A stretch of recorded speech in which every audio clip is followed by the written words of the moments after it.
Informasi pertama, 8 kendaraan terlibat kecelakaan beruntun di Kecamatan Sibulangit, Kabupaten Deli Serdang, Sumatera Utara. Akibat kecelakaan itu, 4 orang meninggal dunia dan 5 lainnya terluka. Untuk lokasi di Hilpak, Sibulangit, Sukomakmur, Kecamatan Sibulangit. Harap berhati-hati. Begitu parahnya pemirsa kecelakaan beruntun seperti yang kita saksikan ini. Terbelah mobil dan hancur berantakan. Jadi info yang kami dapatkan, kecelakaan beruntun melibatkan sekitar 8 mobil di Kecamatan Sibulangit, Deli Serdang, Sumatera Utara. Jadi yang terlibat kecelakaan rusak parah, tergeletak di badan jalan hingga menutup akses jalan dan membuat kepanikan warga sekitar. Polisi menyampaikan informasi bahwa 9 orang menjadi korban akibat kecelakaan ini dan 4 diantaranya telah meninggal dunia.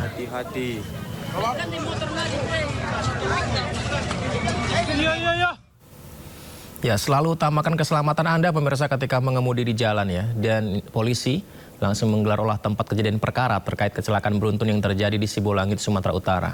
Polisi mengatakan kecelakaan berawal dari mobil truk pengangkut air mineral mengalami remblong. Saat ini sopir truk telah diamankan untuk diminta keterangan. Baik, kami laporkan bahwa sepertinya ada memang, namun pada saat kecelakaan itu sudah selesai. Sudah bubaran, kan terjadi antrian dari belakang, sehingga truk bermuatan dan rel itu mulai dari SPBU di atas, di The Hill itu sudah seperti ini sudah remblong. Dan tidak bisa menguasai lagi kendaraan sehingga menabrak kendaraan. Kita beralih ke informasi lain pemirsa, 2 korban luka ringan. Dampak ledakan gudang senjata TNI AD di Madiun sudah dipulangkan. Kadis Penat pun memaparkan sudah mengirimkan tim investigasi terkait penyebab ledakan yang menewaskan 1 orang.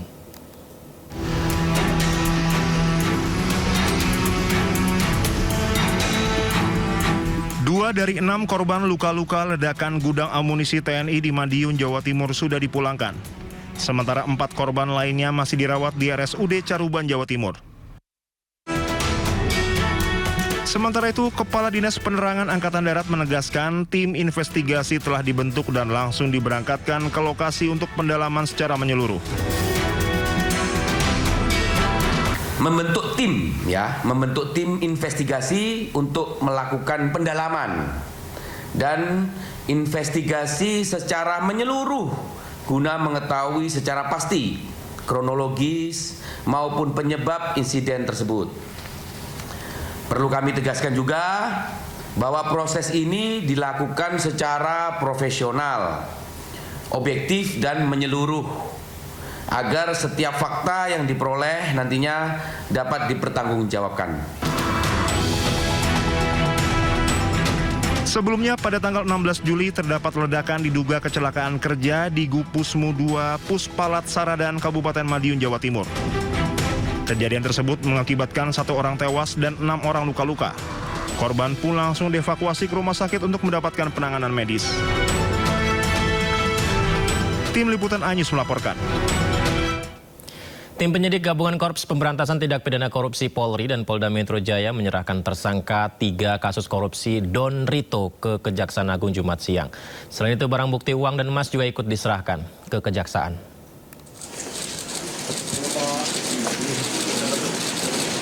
Tersangka 3 kasus korupsi Don Rito keluar dari ruang tahanan Polda Metro Jaya untuk diserahkan ke Kejaksaan Agung Jumat siang.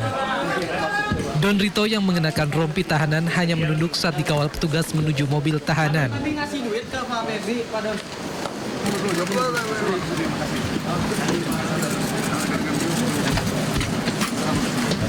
Tidak hanya tersangka Don Rito, barang bukti uang dan emas yang dimasukkan ke dalam sejumlah koper juga turut dibawa untuk diserahkan ke Kejaksaan Agung.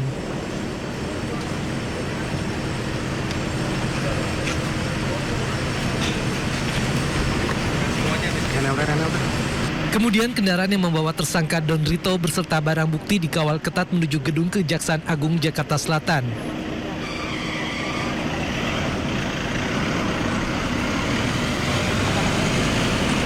Setelah iring-iringan kendaraan tiba di gedung Kejaksaan Agung, tersangka Don Rito langsung dibawa masuk petugas tanpa menghiraukan pertanyaan awak media yang ada di lokasi.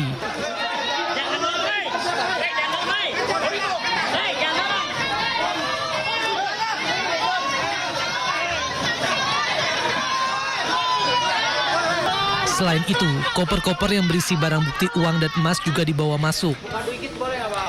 Total ada sekitar 10 koper dan 1 berangkas yang diserahkan ke Kejaksaan Agung.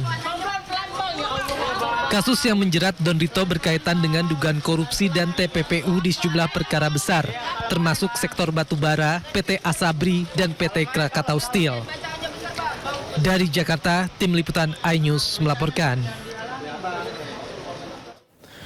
Tim penyidik Polri menyerahkan barang bukti kasus dugaan korupsi dan tindak pidana pencucian uang Febri Adriansyah dan Don Rito ke Kejaksaan Agung. Alat bukti itu diletakkan di kendaraan berbeda dan langsung diturunkan guna diserahkan ke jaksa. Barang bukti dalam perkara yang menjerat mantan Jampitsus Febri Adriansyah tiba di Gedung Bundar Kejaksaan Agung Jakarta siang tadi. Barang bukti itu diangkut menggunakan kendaraan taktis Brimob dari Polda Metro Jaya menuju kompleks Gedung Bundar Kejaksaan Agung. Barang bukti yang dibawa terdiri dari box berukuran besar, 8 koper, 1 kardus, serta 1 berangkas berisi uang tunai hingga batangan emas. Seluruh barang kemudian diturunkan untuk dipindahkan ke dalam gedung di mana proses penurunan barang bukti mendapat pengawalan ketat dari aparat keamanan. Hal ini merupakan rangkaian pelimpahan penanganan perkara dari Polri ke Kejaksaan Agung.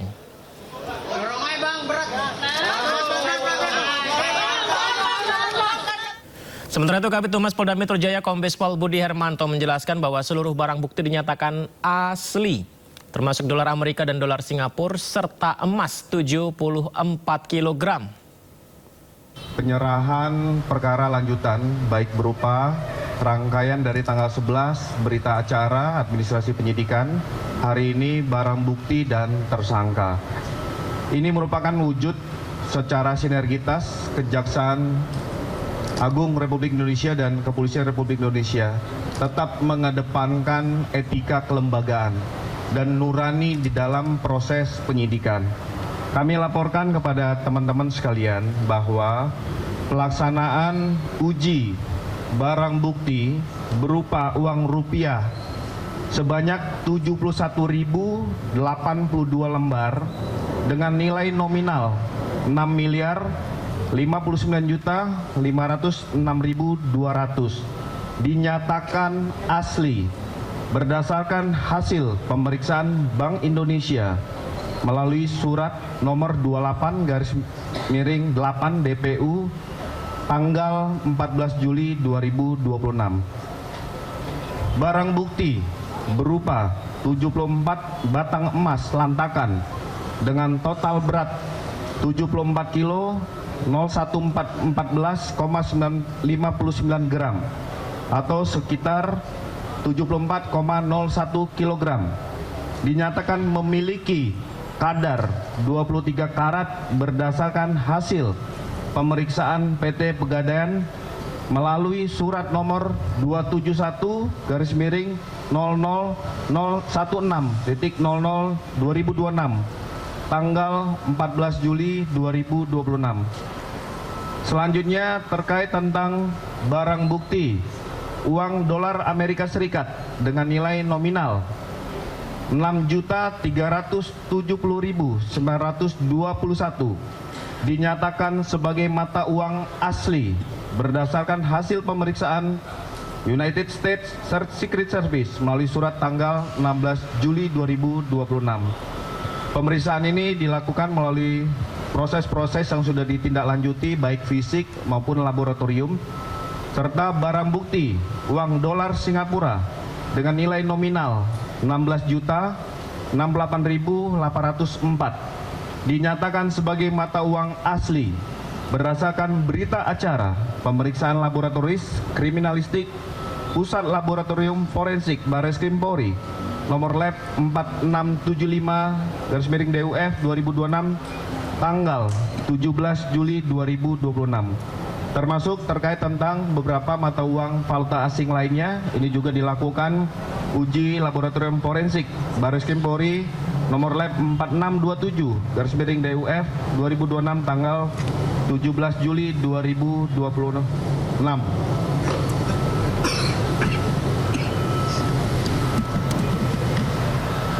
Itu dari beberapa barang bukti yang kami sampaikan kepada rekan-rekan sekalian. Ini juga sebagai wujud transparansi Kejaksaan Agung dengan Kepolisian Republik Indonesia, serta sinergitas dan kolaborasi untuk kita sama-sama menyampaikan bahwa hasil penyerahan perkara lanjutan yang dilaksanakan hari ini artinya tugas dan wewenang tanggung jawab dari penyidik Joint Investigasi ini sudah kita serahkan secara resmi kepada penyidik. Kapus Penkum Kejaksaan Agung membenarkan tersangka Febri Adriansyah ex Jampitsus sudah dipanggil untuk diperiksa pasca ditetapkan sebagai tersangka. Anang Supriyatna juga membuka peluang adanya penggeledahan di rumah Febri Adriansyah yang berlokasi di Jakarta Selatan oleh penyidik. Memang benar hari ini penyerahan dokumen, baik itu dokumen terkait barang bukti cetak ataupun elektronik, juga emas dan uang, baik itu uang rupiah dan mata uang asing, juga tersangka saudara DR, dan juga administrasi penetapan sprindik dan penetapan tersangka atas nama FA. Dan di saat bersamaan juga penyidik Kejaksaan Agung telah memanggil saudara FA untuk diperiksa sebagai tersangka. Terkait dengan bagaimana penggeledahan itu tergantung nanti kepada kepentingan dari penyidik. Yang jelas, sebagaimana saudara ketahui, beberapa tempat sudah digeledah dan didapati beberapa barang bukti. Sementara itu kalau kita ingat pemirsa, sebelumnya kuasa hukum Don Rito, Handika Honggo Wongso, mengaku kasus yang menjerat kliennya ini sebagai gajah melawan gajah. Namun Don Rito hanyalah pihak yang diinjak karena terjadi perkelahian besar. Posisi Pak Idon itu ibaratnya gini, ini gajah sama gajah berkelahi nih, ya. Pak Idon itu sebagai pihak pelandu yang digencat habis ketika terjadi perkelahian. Gambarannya begitu. Jadi posisi Pak Idon sebagai pihak yang diinjek karena terjadi perkelahian antar dua lembaga negara yang punya power dan punya kemampuan di dalam memproses semua persoalan hukum di Republik ini. Lalu aset yang disita Pak, yang di Plan dan di Coin Money, terus di rumahnya Pak Don itu uang siapa Pak? Begini, kami coba konstruksikan apakah uang yang ditemukan di kafe The Glen, kemudian di rumah dan di tempat money changer itu apakah ada relevansi dengan perkara yang disangkakan. Pertama terkait dengan penanganan perkara Asabri, klaster Pak Tangiang. Terkait perkara itu Pak Idon pasif, dia tidak kenal Pak Tangiang dan tidak ada interaksi baik secara personal ataupun secara finansial. Terus kedua terkait dengan masalah suplai batu bara di PLN. Sepanjang proses pemeriksaan Pak Idon menyampaikan urusan itu dia juga nggak ngerti dan nggak pernah berinteraksi dengan pihak-pihak yang diperiksa oleh Barreskrim, oleh Kortas maupun Polda sebagai pihak yang menyuplai batu bara ke PLN. Yang ketiga terkait dengan persoalan piutang PT CBS dengan PT KNI, anak usaha Krakatau Steel.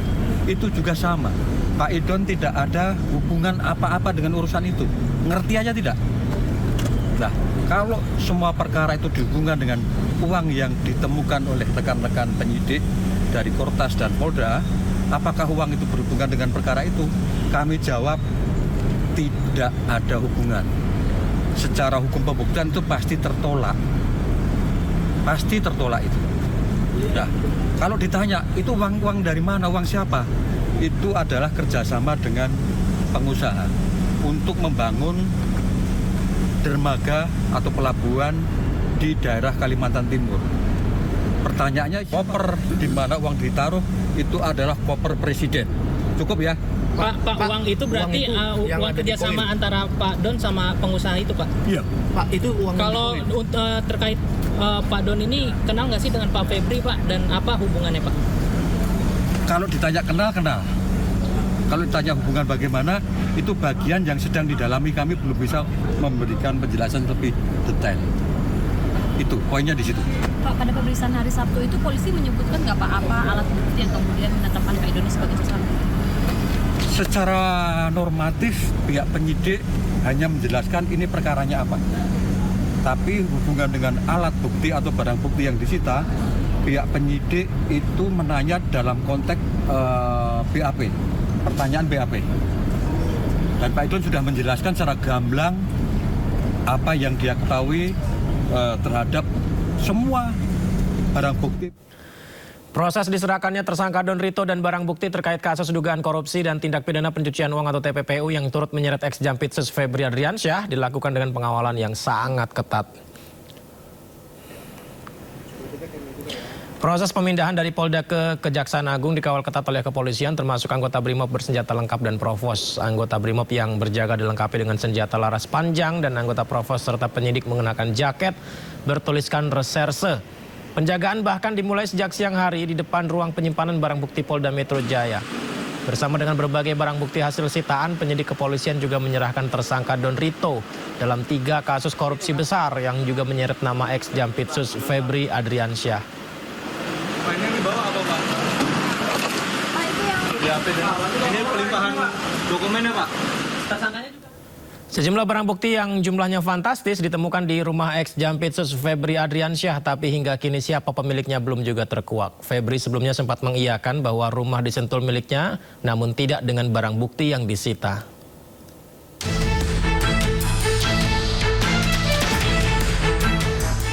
$74 kg emas, uang miliaran rupiah, dan falas telah disita oleh penyidik. Namun siapa pemiliknya? Sejumlah barang bukti yang jumlahnya fantastis ini ditemukan di rumah ex-Jampitsus Febri Adriansyah. Tapi hingga kini siapa pemiliknya belum juga terkuak. Pertanyaan itu hingga kini juga masih menjadi teka-teki. Kejaksaan Agung mengaku belum dapat memastikan kepemilikan emas batangan dan uang yang disita karena masih memeriksa barang bukti dan dokumen yang diserahkan Polri. Di sisi lain, beberapa waktu yang lalu, Febri Adriansyah sempat menyatakan bahwa rumah di Sentul memang miliknya, namun ia membantah jika emas dan uang tersebut adalah miliknya. Febri juga mengaku siap mempertanggungjawabkan asal-usul seluruh harta yang ditemukan. Penyidikan pun kini terus bergulir, dimulai dari Polda Metro Jaya dan Kortas Tipikor Polri, dan kini beralih ke Kejaksaan Agung. Tim Liputan iNews melaporkan. Pengacara Hotman Paris dampingi pemeriksaan Febri Adriansyah sebagai tersangka di Kejaksaan Agung.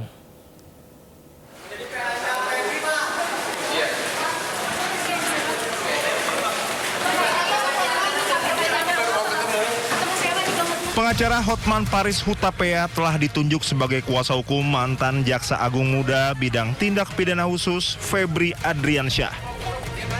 Hotman pun mendampingi Febri menjalani pemeriksaan di Gedung Kejaksaan Agung Jakarta. Hotman mengatakan Febri diperiksa sebagai tersangka dalam kasus dugaan tindak pidana korupsi dan tindak pidana pencucian uang. Sebelumnya Hotman mengungkapkan ditunjuk sebagai kuasa hukum Febri. Surat kuasa diserahkan kepadanya pada Jumat pagi. Tim Liputan iNews melaporkan. Pengacara kondang Hotman Paris menyoroti perubahan status hukum mantan Jampitsus Febri Adriansyah dari tersangka jadi saksi lalu berubah lagi menjadi tersangka. Menurut Hotman, perubahan status ini berpotensi menimbulkan pertanyaan publik terkait kepastian proses hukum yang tengah berjalan.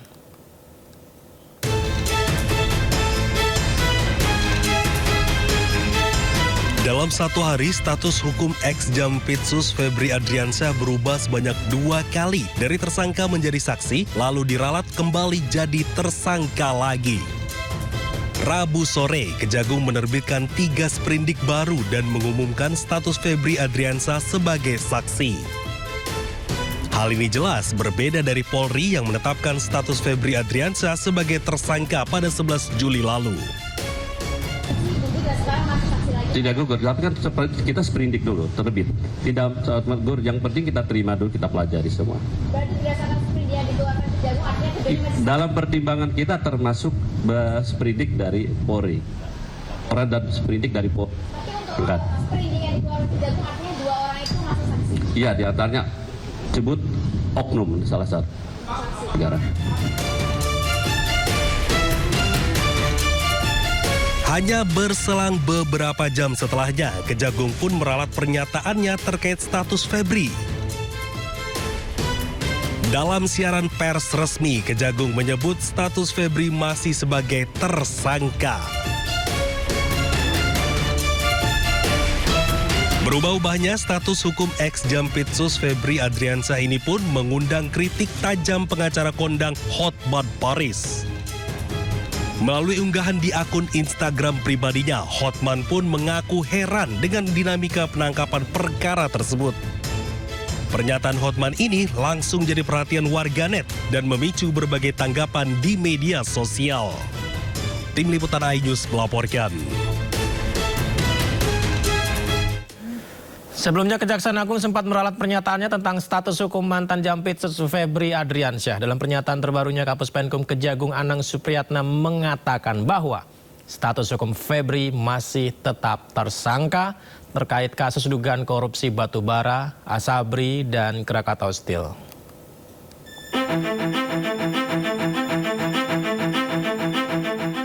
Kejaksaan Agung menerbitkan 3 surat perintah penyidikan atau sprindik setelah penyerahan perkara dari Kortas Tipikor Polri terkait kasus dugaan korupsi batubara, Asabri, dan Krakatau Steel yang melibatkan ex-Jampitsus Febri Adriansyah.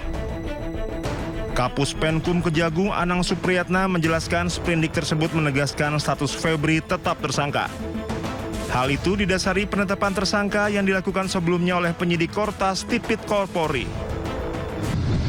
Saat ini, Kejaksaan Agung telah menerbitkan sprindik sebanyak 3 sprindik.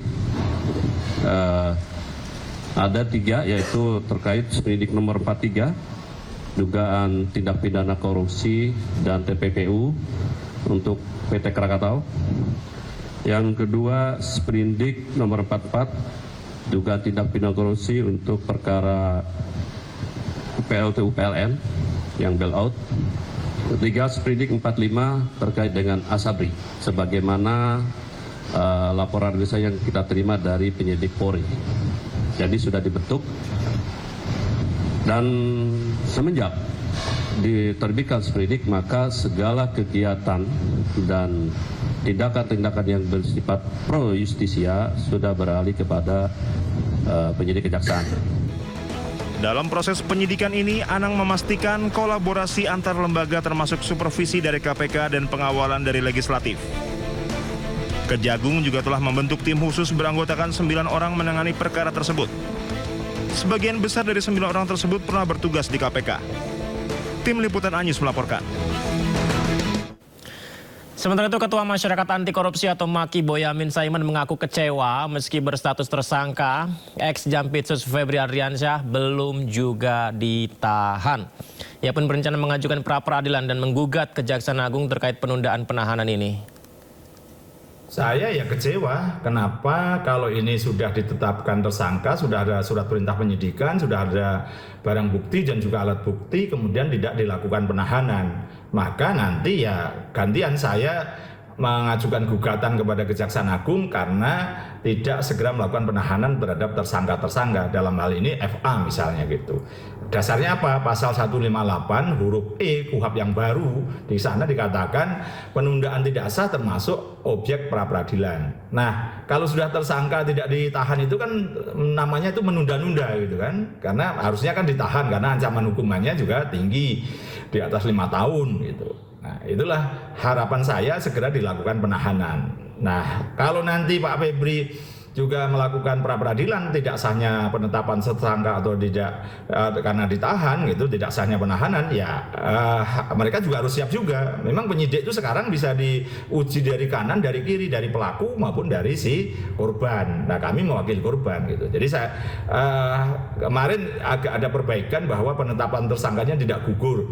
Nah, itu kan di kepolisian, tapi di tingkat penyidik Kejaksaan Agung sudah ada nggak surat penetapan tersangka yang administrasinya dibuat benar, misalnya juga diberitahukan kepada si tersangkanya. Nah, justru itulah kita tunggu seminggu ini, 2 minggu lah maksimal, nanti akan kita gugat pra peradilan jika itu kemudian tidak ada. Kejaksaan Agung telah membentuk tim penyidik khusus untuk mengusut perkara yang menyeret Febri Adriansyah. Tim penyidik khusus bentukan Kejagung diisi 9 jaksa senior yang mayoritas pemirsa merupakan alumni KPK.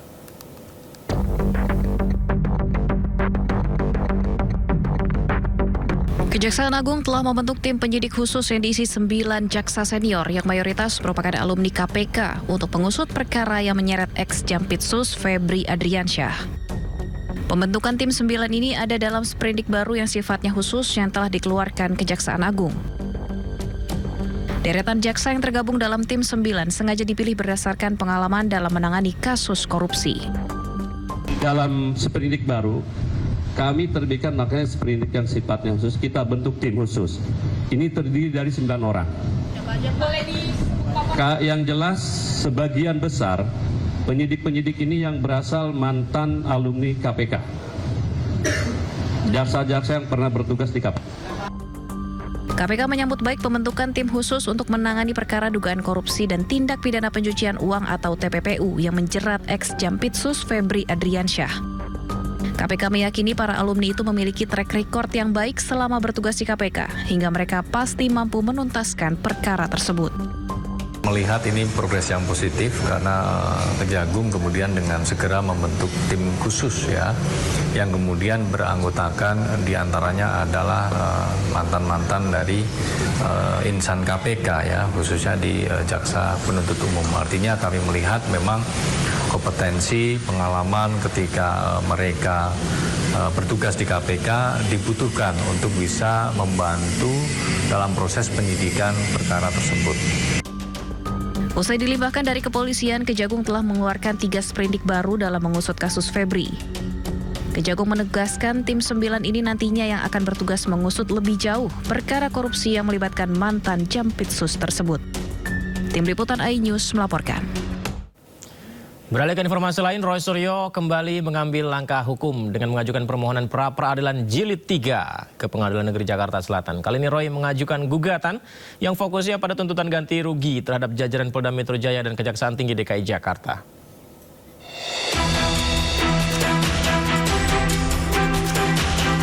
Kasus hukum terkait tudingan ijazah palsu Presiden ke-7 Republik Indonesia Joko Widodo kembali memanas. Di tengah masih bergulirnya pra-peradilan kedua, Roy Suryo kembali mengambil langkah hukum dengan mengajukan permohonan pra-peradilan ketiga ke Pengadilan Negeri Jakarta Selatan. Berbeda dari 2 permohonan sebelumnya, kali ini Roy Suryo mengajukan gugatan yang berfokus pada tuntutan ganti rugi terhadap jajaran Polda Metro Jaya dan Kejaksaan Tinggi DKI Jakarta. Yang kami ajukan untuk yang ketiga ini bukan pasal 35 ya Undang-Undang ITE, tetapi permohonan ganti rugi. Jadi permohonan ganti rugi itu menyusul kemenangan kami di dalam pra-peradilan pertama. Karena pada pra-peradilan pertama sebenarnya ada permohonan rehabilitasi dan ganti rugi kan. Tapi ganti ruginya tidak dibunyikan, rehabilitasi dibunyikan. Tetapi hakim mengatakan itu harus permohonan terpisah. Karena permohonan terpisah ya kami ajukan lagi dan rasanya tidak ada halangan untuk dikabulkan. Hanya mungkin dikabulkan berapa besarnya ganti rugi itu kan. Bukan soal jumlah uangnya tetapi lebih kepada pembelajaran publik bahwa ada loh hak-hak Anda kalau Anda kemudian diperlakukan sewenang-wenang oleh penyidik dalam sebuah kasus pidana, tindak pidana. Dan ini setelah kita dimenangkan bahwa penangkapan, sebelumnya penggeledahan dan kemudian penahanan itu dikatakan ilegal ya atau dikatakan tidak sah, maka disitulah kemudian kita punya standing untuk menggugat atau mengajukan permohonan ganti rugi begitu. Pengajuan ini menjadi babak terbaru dalam rangkaian upaya hukum yang ditempuh Roy Suryo terkait penanganan kasus tersebut. Sebelumnya, pada pra-peradilan pertama, Hakim Tunggal PN Jakarta Selatan mengabulkan sebagian permohonan Roy Suryo dengan menyatakan tindakan penggeledahan, penangkapan, dan penahanan yang dilakukan penyidik cacat formil serta tidak sah menurut hukum. Namun permohonan rehabilitasi nama baik yang diajukannya ditolak. Di sisi lain, pra-peradilan kedua yang diajukan Roy Suryo untuk menguji sah atau tidaknya penetapan dirinya sebagai tersangka hingga kini masih berlangsung di PN Jakarta Selatan. Dengan pra-peradilan ketiga yang kini menuntut ganti rugi, proses hukum terkait kasus dugaan ijazah palsu Presiden ke-7 Republik Indonesia Joko Widodo kembali menjadi sorotan karena sejumlah gugatan diajukan secara beruntun terhadap aparat penegak hukum yang menangani perkara tersebut. Tim Liputan Anyus melaporkan. Pihak Joko Widodo menuding pengajuan gugatan pra-peradilan yang dilakukan berkali-kali oleh Roy Suryo terkait kasus dugaan ijazah palsu merupakan siasat mengulur waktu pemeriksaan dan persidangan. Pihak Jokowi yakin bahwa taktik buying time yang dilakukan Roy Suryo telah menghambat proses hukum.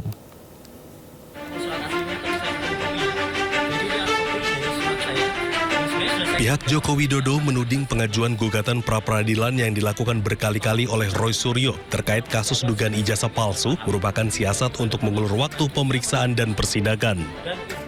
Pihak Jokowi menilai pengajuan pra-peradilan yang dilakukan berulang kali oleh Roy Suryo hingga gugatan kedua dan ketiga tidak logis dan hanya sebagai taktik buying time atau menghambat proses hukum. Dengan pengajuan pra ketiga kan semakin terbukti dugaan kami bahwa ini untuk mengulur-ngulur perkara, yang berarti kok tidak confidence Bang Roy maju dalam persidangan dengan segala pembelaannya. Apalagi kalau tadi disampaikan argumen bahwa terdakwa belum menerima panggilan, sesuai ketentuan KUHP pada saat berkas dilimpahkan oleh jaksa ke pengadilan, tentunya terdakwa atau penasihat hukum ini sudah menerima tembusan salinan pengiriman berkas termasuk dakwaan, yang artinya secara yuridis sudah tahu adanya pelimpahan berkas ke pengadilan. Kubu Jokowi berpendapat bahwa permohonan pra-peradilan sudah tidak relevan lagi karena perkara pokoknya sendiri sudah memasuki tahap persidangan di pengadilan. Tim Liputan News melaporkan. Roy Suryo kembali dilaporkan ke polisi atas dugaan kasus pencemaran nama baik terkait gelar doktornya yang diterbitkan Universitas Negeri Jakarta. Menanggapi tudingan gelar doktornya palsu, Roy Suryo secara langsung menunjukkan ijazah S3-nya yang diterbitkan UNJ.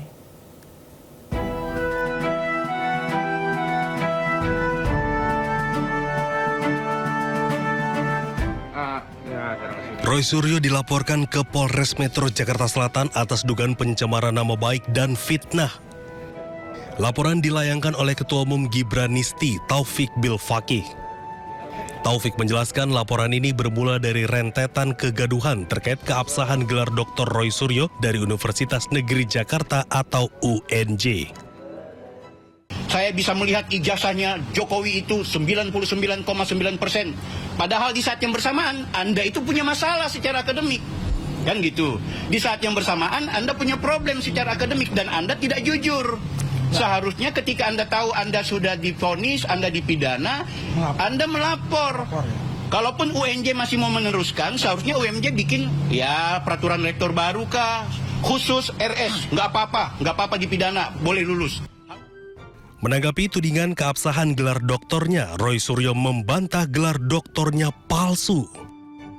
Roy secara langsung menunjukkan ijazah doktor asli yang diterbitkan oleh Universitas Negeri Jakarta untuk membuktikan bahwa gelar akademiknya sah dan legal. Selama ini saya selalu menunjukkan ijazah S1. UGM ini asli. Ini kopinya. Dan itu ada legalisasinya. Kemudian ada ijazah S2. MKes. UGM asli juga ini. Dan selama ini yang kemudian digoreng oleh para termul adalah saya hanya menunjukkan surat tanda lulus. Memang surat tanda lulus adalah tanda seseorang memang telah lulus dan di sini jelas berhak memegang gelar doktor. Roy juga meluruskan isu yang menyebut dirinya dikeluarkan atau drop out dari UNJ. Menurutnya, aturan akademik mengenai sanksi DO hanya berlaku bagi mahasiswa yang terjerat tindak pidana dengan kriteria tertentu, bukan perkara yang sedang dihadapinya saat ini. Dari Jakarta, Tim Liputan News melaporkan. Kita ke informasi lainnya, pemirsa. Ibrahim Al-Abrar, anak 11 tahun, bocah SD di Boyolali ramai dibicarakan di media sosial karena ia dikabarkan mendapat apresiasi dari NASA. Wah, setelah melaporkan penemuan bug atau celah keamanan pada sistem domain publik NASA. Ya, siswa kelas 6 SD Geneng Sari Kemusu di pinggiran Waduk Kedung Mumbo mendapat apresiasi dari NASA setelah melaporkan adanya bug atau celah keamanan dari sistem atau domain publik NASA. Ibrahim Malabrar 11 tahun belajar cyber security secara otodidak, di mana sebelumnya Ibrahim sudah melaporkan 4 kali kerentanan keamanan situs NASA ke VDP NASA, namun sempat ada yang ditolak. Udah gini nih. Salam. Siapa ya? Kamu capek? Nih, Ibu ada kabar baik nih. Sudah kamu tunggu-tunggu kan? Nih, kamu buka ya. Buka emailmu. Nih, udah gini nih. Kasih, Bu. Kenalin, tambah semangat belajarnya. Buat motivasi kamu. Biar kedepannya kamu bisa jadi orang yang sukses. Kuwait dan Bahrain menghadapi serangan udara baru dari Iran yang terjadi saat Iran dan Amerika Serikat saling serang memperebutkan kendali Selat Hormuz. Tentara Kuwait merespon dan mengatasi serangan drone baru Iran. Iran menargetkan sistem radar, sistem pertahanan udara, dan penyimpanan bahan bakar di Pangkalan Udara Ali Al-Salim di Kuwait dan instalasi militer AS di Pangkalan Udara Sheikh Isa di Bahrain. Dua negara tersebut kembali diserang sejak dimulai kembalinya permusuhan antara Amerika Serikat dengan Iran.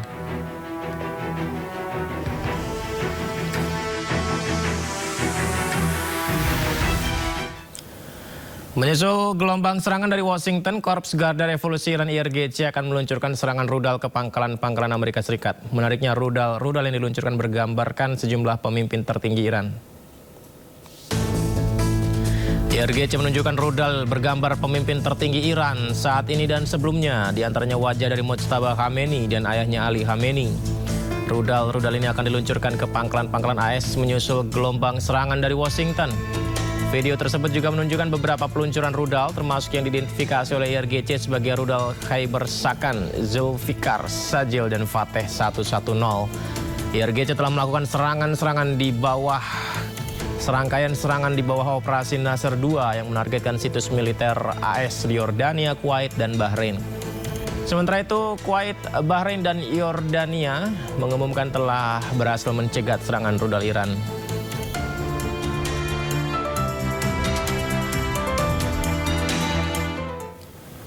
Sementara itu, Amerika Serikat dilaporkan kembali melancarkan serangan ke Iran. Serangan menghantam sebuah jembatan di Bandar Abbas.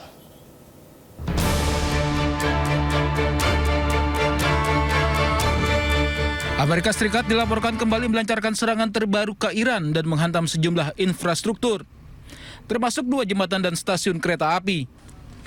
Sebuah jembatan di Bandar Abbas, Iran, porak-poranda setelah Amerika Serikat menggempur wilayah tersebut.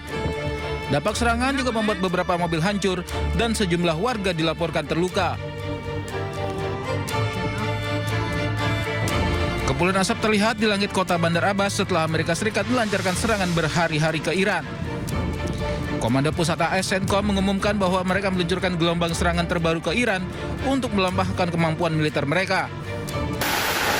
Iran sendiri tak tinggal diam dan membalas serangan dengan menargetkan pangkalan militer AS di Timur Tengah. Teheran memperingatkan akan targetkan infrastruktur di seluruh wilayah AS jika Amerika terus melanjutkan serangan mereka.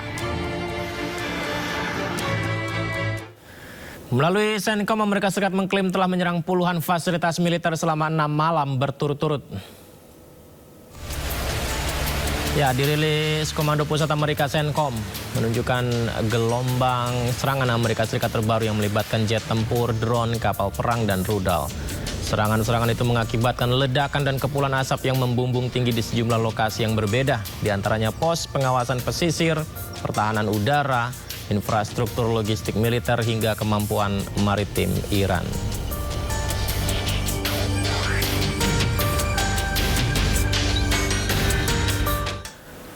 Gencatan senjata antara Iran dan Amerika Serikat yang luntur kembali memicu ketegangan yang berdampak pada kondisi global. Menanggapi hal itu, Kementerian Luar Negeri Prancis Pascal Convavreux mendesak agar dua negara kembali dalam kerangka gencatan senjata. Ia menilai konflik kembali terjadi akibat ulah Iran yang melancarkan serangan dan melanggar perjanjian.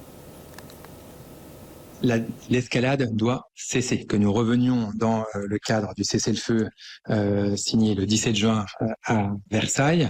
Il y a désormais 60 jours qui ont été ouvert, nous n'y sommes pas. Il faut être aussi clair sur la nature de la responsabilité initiale. Il y a à peu près moins d'une semaine, ce sont les Iraniens qui ont choisi de mener des frappes qui étaient à la fois à l'encontre du droit international, mais à l'encontre aussi du propre texte qu'ils avaient eux-mêmes signé, et qui a ensuite entraîné un cycle escalatoire de représailles. Donc notre souhait, c'est que les différentes parties puissent revenir à cette Pesawat tempur siluman F-35A Lightning II milik Angkatan Udara Amerika Serikat terekam tengah mengisi bahan bakar. Pengisian dilakukan di udara saat pesawat sedang melakukan patroli di atas Timur Tengah.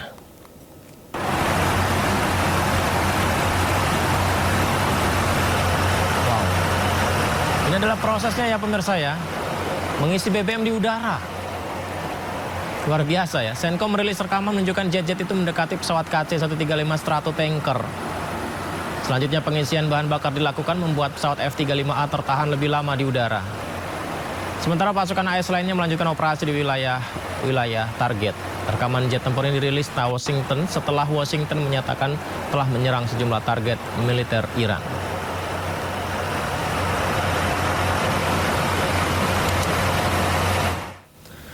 Pemirsa, ada sebuah kapal kargo bertabrakan dengan kapal lain hingga tenggelam di Selat Hormuz. 23 awak kapal berhasil dievakuasi dengan selamat. Ini adalah kapal kargo bernama Luni, terbelah jadi dua dan tenggelam di Selat Hormuz. Tim penyelamat langsung mengevakuasi para awak kapal sebanyak 23 orang dan dibawa ke Pulau Qesem. Penyebab kecelakaan masih diselidiki.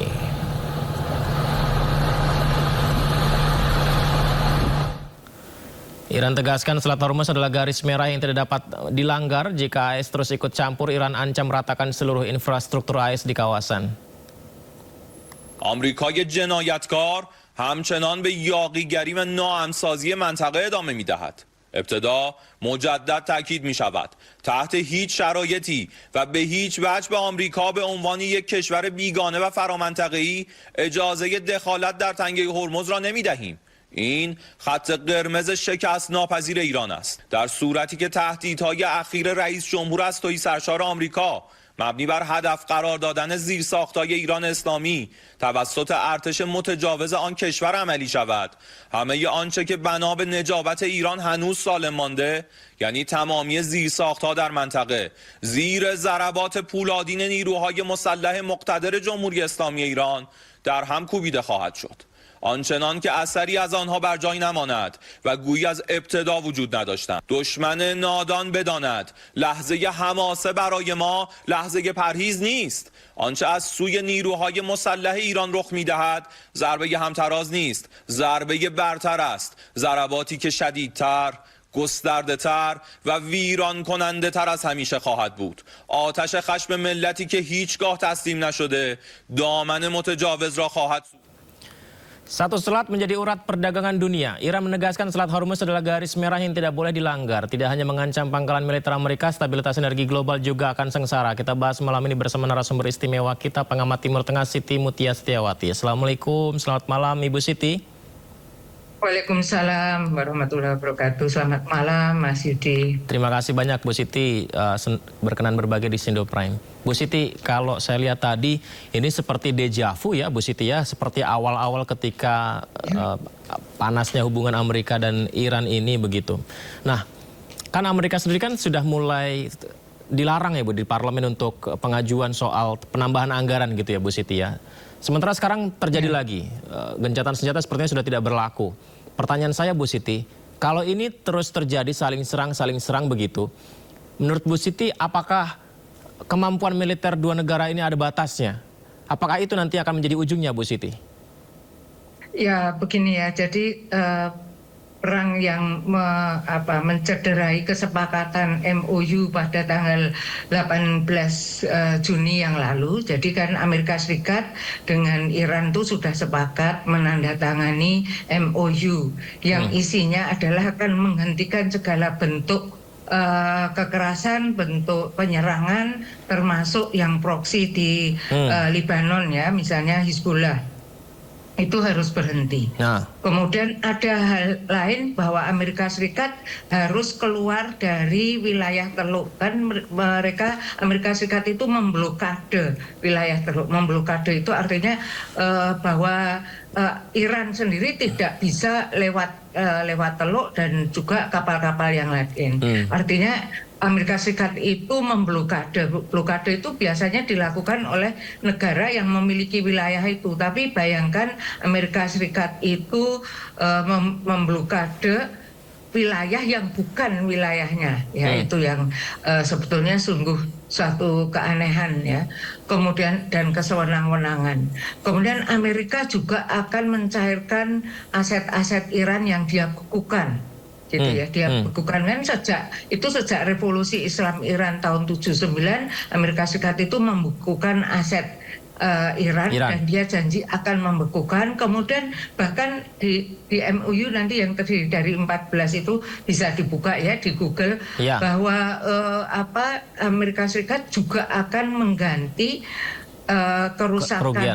kerusakan yang telah dia lakukan di Iran. Gitu. 3 hari kemudian Amerika Serikat itu menyerang, menyerang yang Bandar Abbas dan ada kota Sirik itu ada di wilayah Teluk yang itu adalah sangat wilayah yang sangat sentral bagi Iran karena di sana itu tempat minyak ya, kilang-kilang minyak ada di Bandar Abbas gitu ya. Jadi itu merupakan wilayah yang strategis, itu diserang 3 hari setelah MOU.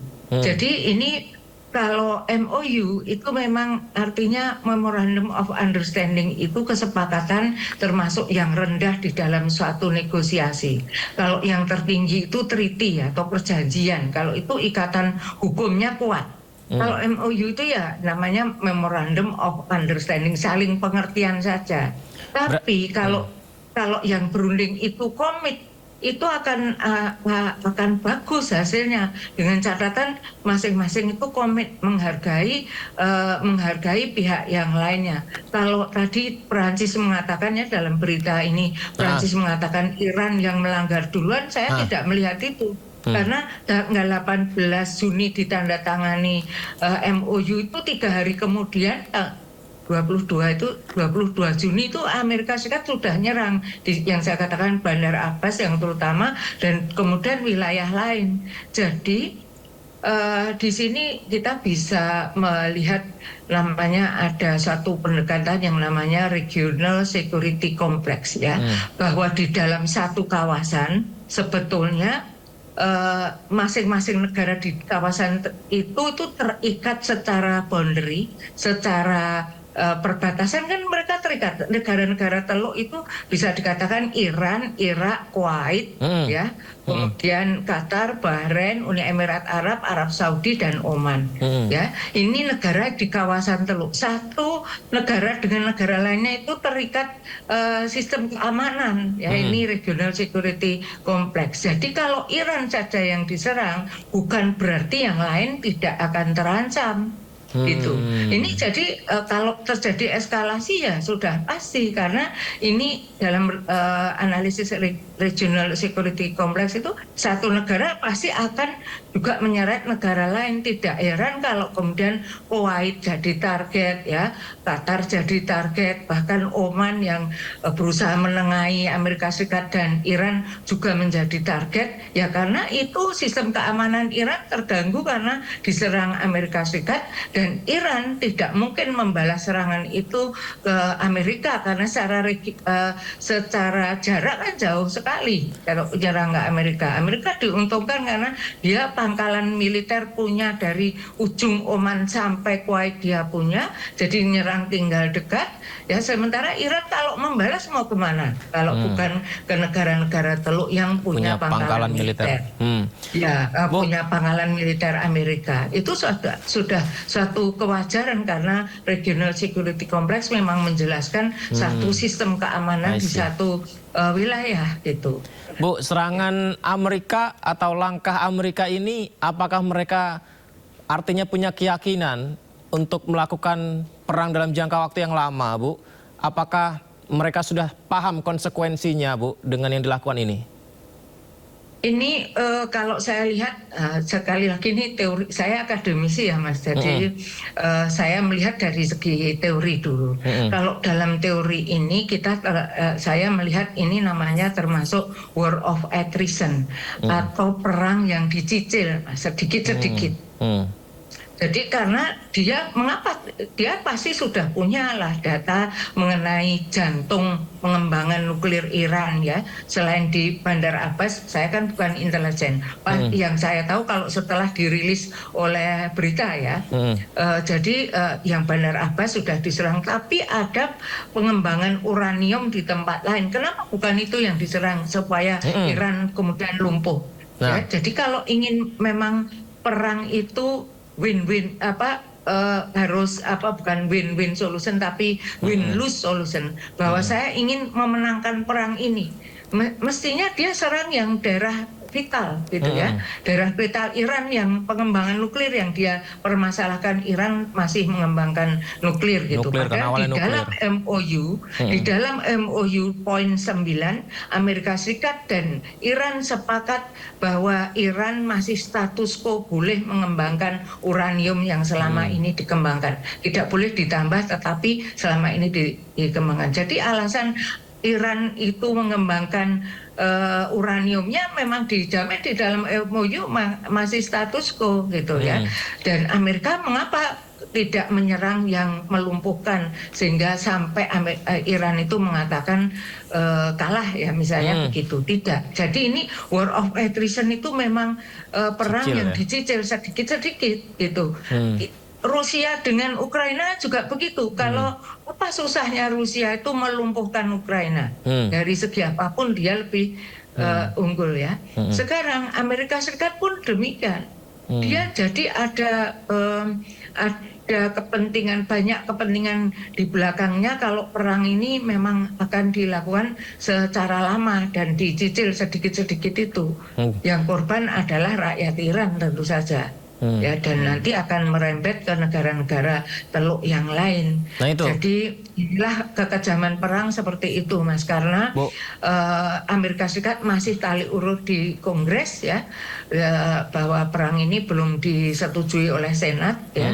Jadi parlemennya juga belum setuju sehingga ya dicicil perangnya seperti ini gitu. Bu Siti, dan akan berlangsung lama kemungkinan ya. Tadi yang Bu Siti sampaikan, korban selalu sipil dan dalam hal ini rakyat Iran, tapi bisa saja menyebarkan yang lain. Nah, kan Iran pilihannya yang Bu Siti sampaikan tadi akhirnya menyerang pangkalan militer Amerika di negara Teluk ya Bu. Padahal awalnya pangkalan militer Amerika di negara Teluk ini kan dalam hal ini dibangun di sana untuk melindungi, mendapatkan perlindungan dari Amerika, pangkalan militer Amerika begitu. Tapi sekarang malah justru jadi target yang tidak aman di negara-negara tersebut Bu.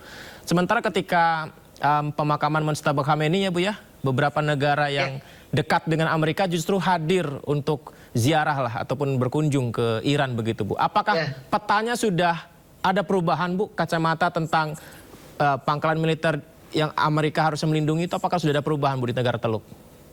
Kalau saya tidak melihat ada perubahan ya.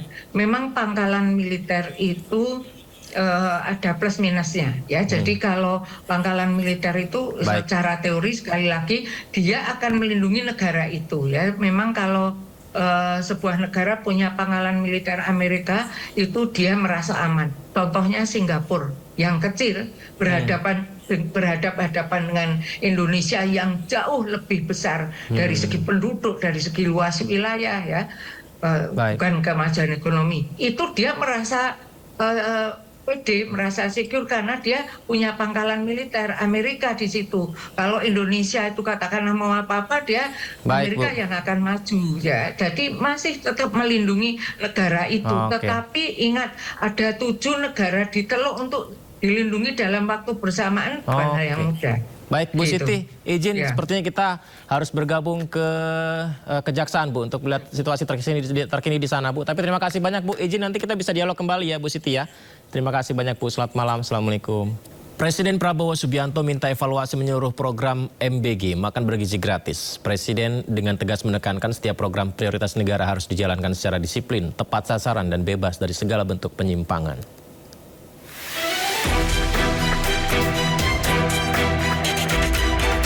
Presiden Prabowo Subianto memimpin rapat terbatas bersama jajaran Kabinet Merah Putih, pimpinan lembaga negara, Panglima TNI, serta para Direktur Utama BUMN strategis di Istana Merdeka. Ratas ini secara khusus membahas salah satunya langkah penguatan pelaksanaan program makan bergizi gratis. Dalam rapat ini, Presiden Prabowo juga menegaskan penertiban praktik penyelenggaraan Satuan Pelayanan Pemenuhan Gizi atau SPPG nakal. Di akhir rapat, Prabowo dengan tegas menekankan setiap program prioritas negara harus dijalankan secara disiplin, tepat sasaran, dan bebas dari segala bentuk penyimpangan. Menteri Koordinator Bidang Pangan Zulkifli Hasan mengatakan telah meminta waktu 1 bulan untuk menyelesaikan masalah MBG. Ya, jadi saudara nomor 2 tadi mengenai MBG akan menyelesaikan persoalan-persoalan yang selama ini menjadi hambatan atau penyalahgunaan. Kami minta waktu satu bulan, ya, 1 bulan lagi, 1 bulan untuk menyelesaikan, merapikan. Setelah itu langkah-langkah berikutnya kami akan laporkan Bapak Presiden untuk nanti diputuskan, diberi arahan seperti apa keputusan akhirnya. Julhas mengungkapkan pemerintah telah memetakan sejumlah kendala dalam pelaksanaan program MBG. Di antaranya penyalahgunaan program, penetapan titik penerima manfaat, hingga ketersediaan satuan pelayanan pemenuhan gizi untuk mendukung pelaksanaan penyaluran MBG di sejumlah daerah. Pembenahan tersebut merupakan bagian dari komitmen pemerintah memperkuat tata kelola program MBG sehingga pelaksanaannya semakin efektif, transparan, dan mampu menjangkau seluruh penerima manfaat sesuai tujuan program. Tim Liputan Anyus melaporkan. Wakil Kepala Badan Gizi Nasional Agustina Arumsari ungkap pemerintah tengah mengkaji ulang penerima manfaat program MBG. Penataan penerima manfaat dibahas langsung dalam rapat terbatas Ratas yang dipimpin Presiden Prabowo Subianto di Istana Kepresidenan Jakarta. Dari rapat itu, bagian akan berhenti beri MBG kepada anak-anak sekolah yang berasal dari keluarga menengah ke atas atau yang berasal dari desil 8 hingga 10. Bahwa yang perlu diefisienkan, yang tidak harus menerima lagi program MBG, ya silakan tidak usah menerima lagi. Tetapi mereka yang berada di desil yang di bawah, di daerah yang tertinggal, di daerah yang memang prevalensi stuntingnya tinggi dan sebagainya, silakan diberikan. Bahkan beliau mengatakan apakah 15.000 itu memang juga cukup. Silakan kaji. Jika memang tidak cukup, berapa angkanya? Itu pesan-pesan secara umum lah. Tapi poinnya menurut saya itu hal yang sangat baik. Arahan yang sangat jelas untuk kami kemudian nanti bekerja melakukan pembenahan. Anggaran fantastis pengadaan kipas angin Koperasi Desa Merah Putih jadi sorotan tajam DPR RI. Nilainya mencapai 1,8 triliun rupiah, memicu pertanyaan besar soal transparansi dan efisiensi penggunaan anggaran negara.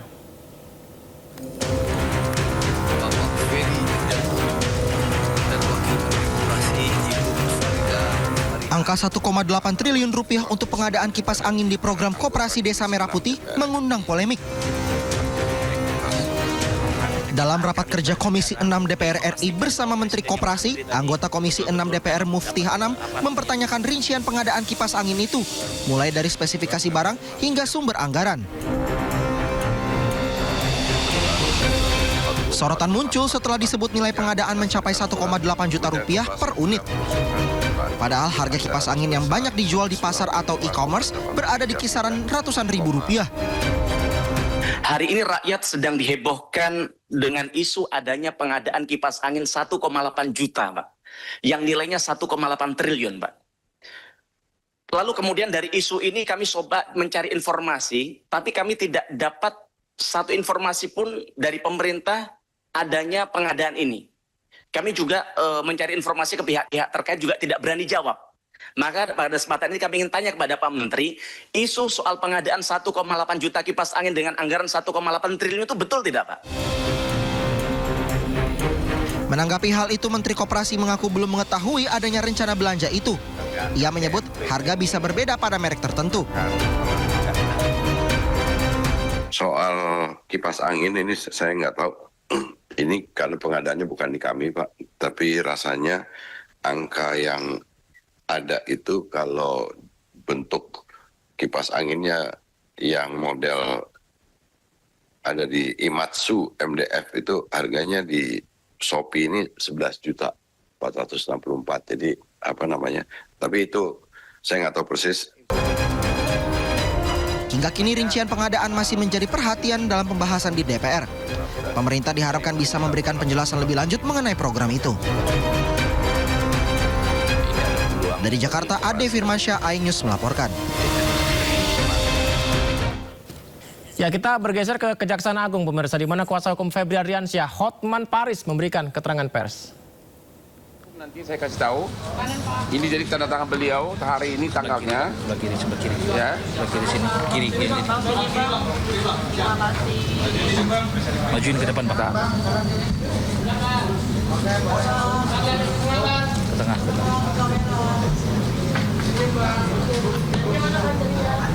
Dah? Oke.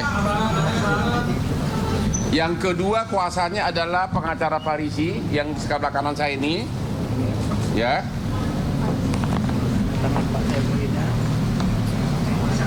Jadi ada 2 tim pengacara. Yang sebelah kiri adalah asisten saya, Indra Siombing. Lupa gua namamu karena kau nggak kaya. Ya. Yang di sebelah kanan Anda sudah tahu adalah pengacaranya Don Ritno, yaitu Handika. Saya bawa ke sini karena ada beberapa hal pertanyaan yang dia yang berhak menjawab. Oke. Hari ini sudah di BAP. Tadi dari jam berapa tadi? Jam 10. 9. Dari jam 9 sampai baru selesai. Ada 18 pertanyaan. 18 pertanyaannya sudah dijawab dengan baik. Dan kesimpulannya tidak ada penahanan. Diperiksa sebagai tersangka. Dan tidak ada penahanan hari ini. 18 pertanyaan. 18 pertanyaan. Oke. Hari ini hanya sebatas kepada kasus PT Asabri. Jadi sebagaimana ketahui ada 3 kasus, ya. Kasus pertama adalah PT Asabri. Kasus kedua adalah kasus blackout di Sumatera. Kasus ketiga adalah menyangkut PT Krakatau Steel. Hari ini baru 1. Ya. Ya, ada 18 pertanyaan yang pada dasarnya adalah 1 menyangkut mengenai apakah benar Tan Kian dia tahu memberikan uang 50M lebih. Jawabannya tidak, ya. Itu yang pertama. Yang jelas menyangkut duit tidak ada, ya. Yang kedua adalah menyangkut tempat usaha apa namanya? Deklan. Kafe Deklan itu tanah sewa oleh si klien beliau. Nanti dia akan menjelaskan, yaitu si Don Ritno. Ya, Don Rito ya. Ya, Don King aja deh. Don King. Yang ketiga menyangkut rumah di Sentul. Di rumah Sentul itu sejak sampai tahun 2022 housekeepingnya pun, ART-nya pun sudah bukan Pak Febri yang bayar, karena sudah waktu itu dipakai oleh sama lagi Don Ritno, ya, sudah dipakai dan dia juga berhak renovasi, ya. Jadi total nggak ada lagi penguasaan secara fisik. Demikian juga money changer juga dia tidak ada kaitan apapun. Jadi baik mengenai renovasi kenapa ada tempat uang di resto maupun di Sentul, dia tidak tahu menahu. Karena contoh menyangkut rumah di Sentul itu kan kalau renovasi memang sejak tahun 2022 sudah dibawa penguasaan pengelolaan dari Don Ritno, kliennya beliau, dan renovasi kecil-kecil di dalam kan ya tidak diketahui oleh Pak Febri. Ya. Jadi semua terbantahkan menyangkut itu, semua disangkal. Oke. Ada pertanyaan begini. Katanya Tan Kian yang juga teman dekat saya katanya memberikan 50M lebih ya. Ya, 55 juta. Ya, artinya berarti diakui sebagai pemberi suap. Ya. Betul. Ya, kalau pertanyaannya kenapa si Tan Kian sampai sekarang belum jadi tersangka? Ya. Kenapa langsung loncat kepada penerima suap? Anda kan keanehan pertama, ya. Tidak, sampai sekarang belum, ya. Berarti ada sesuatu yang dikejar. Yang penting sasaran tembak dapat dulu, ya. Itu sampai sekarang belum. Yang kedua, kan pertanyaannya kan, kenapa Tan Kian itu bukan sebagai tersangka? Gini loh, kasus dari Asabri itu sudah mulai jauh sebelum Pak Febri jadi Jampitsus. Dia belum Jampitsus waktu itu.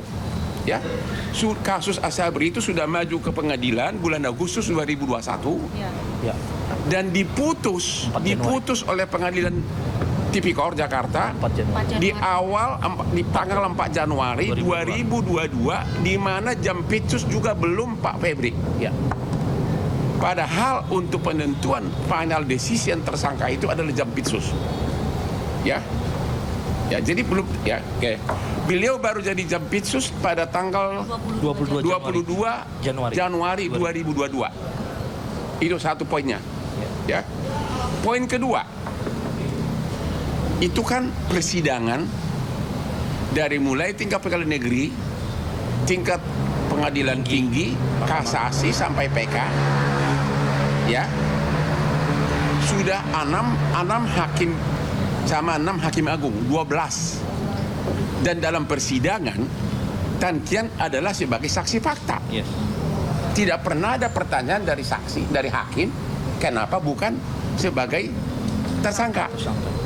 Dan putusannya sudah ingkrah, ya, sudah final, ya. Jadi berarti 12 hakim tidak pernah mempersoalkan status daripada Tan Kian hanya sebagai saksi.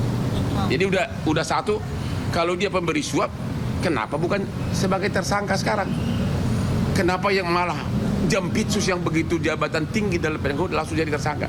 Yang kedua, sidang sampai PK sudah 12 hakim dia pokok perkaranya dia tidak pernah tidak ada persoalan mengenai bahwa dia sebagai saksi murni.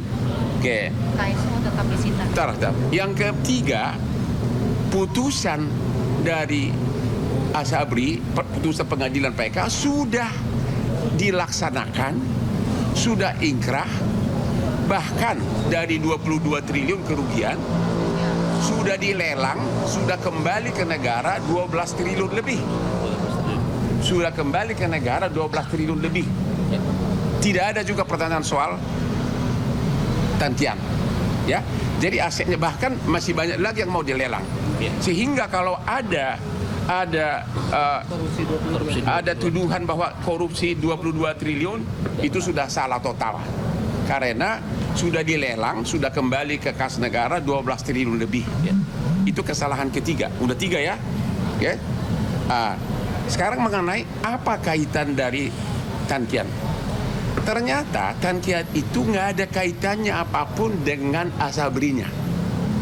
Dia tidak ikut menikmati fasilitas apapun, preminya tidak ada. Ingat itu. Yang ada adalah salah satu terdakwa dalam kasus Asabri yaitu Beni Cokro punya tanah. Dia bikin KSO, kerjasama operasi dengan Tan Kian. Jadi kerjasama tuh loh. Soal ini tanah bukannya tanahnya Asabri, tapi tanahnya Bencok pribadi. Soal duitnya dari mana kita nggak tahu. Hanya itu kerjasama operasi. Tapi itu tanah itu pun sudah diambil oleh kejaksaan, bahkan sudah dalam proses lelang. 29 Juli. Sudah 12 Juli tapi harga belum cocok. 12 Juli sudah mau dilelang itu. Artinya 1 perak pun uang dari Asabri tidak dinikmati oleh Tan Kian. Udah 4 ya? Ya, udah 4. Jadi bahwa memakai alasan Tan Kian sebagai alasan bahwa dengan tidak ditetapkan sebagai tersangka maka Jampitsus ini yang salah, itu salah total. Dari segi korupsi pun tidak ada, karena tidak ada satupun harta Asabri yang dinikmati oleh Tan Kian. Dan juga tanah yang ada kerjasama operasional mau bangun apa, tanahnya udah disita kejaksaan, sudah proses lelang. Artinya zero, tidak ada harta daripada Asabri yang diambil oleh Tan Kian yang merugikan keuangan negara. Sehingga apakah benar ada atau tidak Tan Kian kasih duit ke siapapun, itu swasta sama swasta, dan memang Pak Febri mengatakan no, tidak ada. Dan sampai hari ini Tan Kian belum jadi tersangka. Jadi bagaimana bisa pemberi suap bukan tersangka, sedangkan pejabat tinggi penegak hukum yang dibanggakan oleh Bapak Prabowo, ya nanti saya cerita kenapa saya mau ikutan di sini, langsung dijadikan tersangka. Lemari besinya aja belum dibuka sudah diviralkan. Ya. Bayangkan coba, lemari besinya aja belum terbuka sudah diviralkan. Walaupun itu bukan punya Pak Febri. Entar dulu. Ya, saya kebetulan nonton. Saya waktu itu sudah mau masuk opname di rumah sakit di sini. Jadi saya nonton di sana. Kalau di situ saya belum apa-apa, belum masih relax itu. Ya. Sekarang saya mau tanya kepada kalian. Ini jelas-jelas sudah KUHP yang baru yang dibikin oleh DPR, bahkan KUHP zaman Belanda pun sudah nggak ada artinya sama sekali, total. Jadi nggak ada gunanya lagi belajar KUHP, nggak ada belajar lagi gunanya hukum acara. Langsung ditargetkan, divideokan, tukang kunci pun gayanya pun, cara mutarnya pun langsung diviralkan. Anda bisa tahu apa yang terjadi. Kira-kira itu sepanjang menyangkut. Jadi ada 4 tadi ya, mudah-mudahan anak-anak sekalian sudah mencatat ya. Sorry, 4 dari segi hukum tidak ada alasan untuk menetapkan Febri sebagai tersangka. Ya. Sementara itu nanti juga ditanya rekan saya pengacara, ada tambahan nggak? Silakan. Baru kita ya. Sebenarnya kalau di dalam perkara ini gini, ini perkara Pak Farisi namanya. Saya Pak Farisi ya, salah satu pengacara Pak Febri. Ini perkara berbingkai.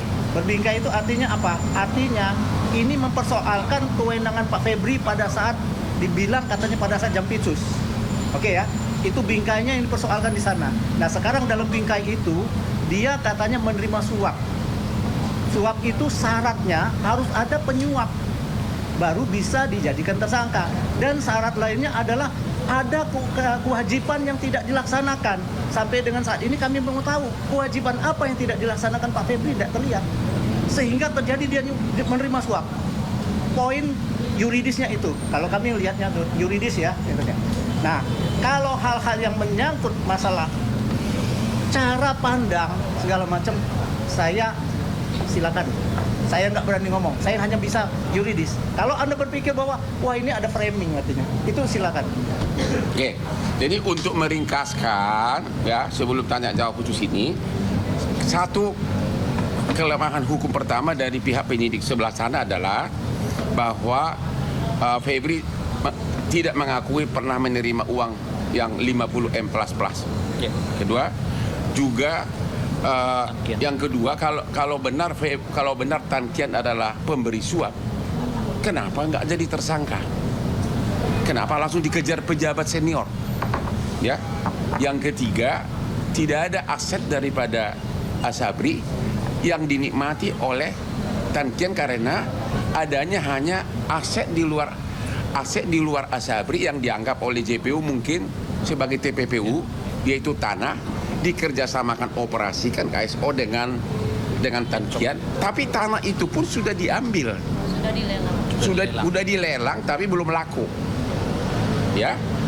Apalagi dan mengenai keberadaan uang, ya di 2 tempat itu beliau tidak tahu. Itu kira-kira inti poinnya. Dan yang paling fatal lagi, yang kelima, putus perkara ini sudah inkrah, sudah final. Jauh sebelum dia jadi Jampitsus. Dia Jampitsus akhir Januari 2022. Ini sudah disidik jauh sebelumnya, tahun 2021. Berarti penentuan siapa tersangka adalah Jampitsus pada waktu itu. Itu. Kemudian sampai PN, PT, MA, kasasi, tidak ada, dan Tan Kian juga hadir sebagai saksi fakta di persidangan. Tidak ada satupun yang mempersoalkan bahwa dia harusnya sebagai tersangka. Karena biasanya dalam pengalaman kita, kalau ada itu dalam pertimbangan hakim maka ditulis bahwa terbukti terdakwa bersama-sama dengan ini ada. Seperti kasus asistennya Nadiem disebutkan bersama-sama dengan siapa, ada. Ini tidak ada. Clean 100%. Karena sudah ada putusan pengadilan, maka putusan pengadilan harus dianggap benar. Itu adalah prinsip norma hukum. Itu kira-kira, silakan bertanya dulu soal. Wow. Pak, dari media Pak, ini kan beberapa waktu lalu Pak Febri telah mengakui bahwa rumah yang disentul itu adalah memang rumahnya. Tapi terkait dengan isi dan Satu-satu. Iya, saya mau jawab, Nyong. Ya, rumah itu dulunya adalah rumah mertuanya. Oke, rumah mertuanya, tapi sudah lama dihibahkan ke cucu dari mertuanya. Jadi secara sertifikat itu bukan atas nama dari Febri. Itu ada buktinya. Itu di BAP tadi ditulis. Ya, itu rumah mertuanya. Kebetulan mertuanya marga Marbun, satu marga dengan istri saya tercinta Marbun, Buru Marbun. Nah, sudah dihibahkan itu ke cucu itu kan tadi? Iya, cucu. Ke cucunya, yaitu anak dari Febri. Itu sudah sertifikat namanya, dan itu sudah jauh sebelum kasus Asabri. Jadi bukan rekayasa. terkait isi berangkas, Pak. Udah dibilangin tadi, sejak tahun 2022 itu sudah dibawa penguasaan dari klien dia Don Ritno sebagai Don Rito atau Don King. Nah, sekarang karena menyangkut uang itu kami tidak berhak menjawab. Silakan jawab dulu, Bos. Menyangkut uang ya. Uang dari Tan Kiang 5 juta dolar Singapura mau dihubungkan dengan barang bukti berupa uang yang ada di Cafe Cipete di tempat money changer, kemudian di rumah Sentul, itu pasti tertolak karena sumbernya bukan dari Tan Kiang. Oh, ada uang masuk 80M mana? Nih, Ibu terangin deh ini uang apa nih? Ada 80 miliar dari rekan bisnis dari kliennya dia, tapi saya tidak berhak menjawab masuk ke kliennya dia. Betapa kayanya kliennya dia, tapi lebih kaya saya. Jadi sekali lagi kami sampaikan uang berupa dolar Singapura maupun dolar Amerika yang disita dari Cafe Cipete itu bersumber dari kerjasama dengan seorang pengusaha. Tapi mohon maaf, hari ini pun kami belum berani menyebut namanya. Untuk apa? Untuk membangun pelabuhan di Kalimantan Timur. Dan salah satu ada 80 miliar. Selain daripada uang yang ditemukan di kafe, juga ada transfer ke perusahaan dalam rangka kerjasama itu. 80 miliar ya? Berdasar perjanjian yang sah. Jumlahnya adalah kurang lebih 80 miliar. Jadi kami simpulkan jika dihubungkan dengan uang yang ditemukan di kafe sebanyak 3,2 juta US dolar Singapura dan 870 ribu dolar Amerika, itu pasti bukan dari saudara Tan Kiang. Ya. Kami pastikan juga keterangan saudara Ferry Bubuhu yang mencoba dihubungkan dengan barang bukti itu pasti tertolak secara hukum. Itu firm. Kedua, jika dihubungkan dengan perkara suplai batu bara di PLN, itu juga pasti tertolak secara hukum. Karena klien kami tidak ada urusan dengan para supplier. Mungkin fokus ini dulu Asabri, baru kita nanti ke sana. Oke. Asabri dulu, ada pertanyaan. Udah puas? Masih ada pertanyaan? Jangan diulang lagi pertanyaan yang sama.